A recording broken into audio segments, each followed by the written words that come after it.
Hello friends, welcome back to Lalitha's creations. ఇవాల్టి special వచ్చేసి డాబా style masala kaju curry. Let's start the preparation. ముందుగా stove on చేసుకుందాం. 1 table spoon oil,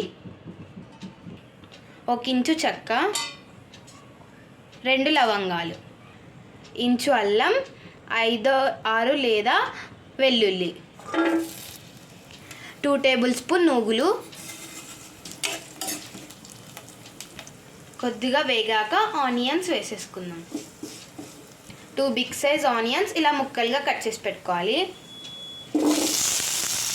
2 tomatoes big size cut చేసి పెట్టుకోవాలి. ఉల్లిపాయలు మగ్గడానికి కొద్దిగా సాల్ట్ వేసుకుందాం. ఇలా మగ్గాక స్టవ్ ఆఫ్ చేసుకుందాం. కాసేపు చల్లారాక గ్రైండ్ చేసుకుందాం పేస్ట్ లాగా. అది చల్లారేలోపు ఒక కడాయి పెట్టుకుందాం. 2 tablespoon oil, 2 big size onions చిన్నగా కట్ చేసి పెట్టుకోవాలి. ఇలా కొద్దిగా వేగాక టొమాటోస్ వేసుకుందాం. టొమాటోస్ ఇలా కట్ చేసి పెట్టుకోవాలి. కొద్దిగా చల్లారాక మిక్సీ బౌల్లోకి వేసేసుకుందాం. 10 to 15 మినిట్స్ నానబెట్టిన జీడిపప్పును వేసుకుందాం.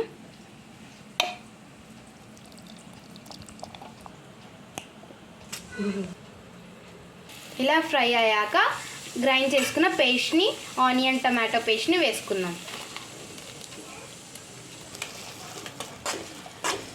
మిక్సీలో వాటర్ వేసుకొని క్లీన్గా వేసేసుకుందాం. కొద్దిగా పసుపు, 1 టీ స్పూన్ కారం, 1/2 teaspoon garam masala, 1 teaspoon salt, వేయించిన జీడిపప్పు పలుకుల్ని కొద్దిగా వేసుకుందాం. 1 టీ స్పూన్ నెయ్యి,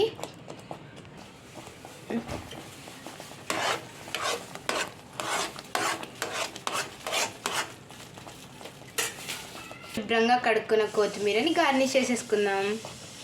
ఇలా ఆయిల్ సపరేట్ అయ్యాక స్టవ్ ఆఫ్ చేసుకుందాం. అంతే, easy dhaba style kaju curry is ready. Super tasty yummy masala kaju curry is ready. చపాతీలోకైనా పుల్కాలోకైనా సూపర్గా ఉంటుంది టేస్ట్. మరి టేస్ట్ చేయకపోతే ఎలా?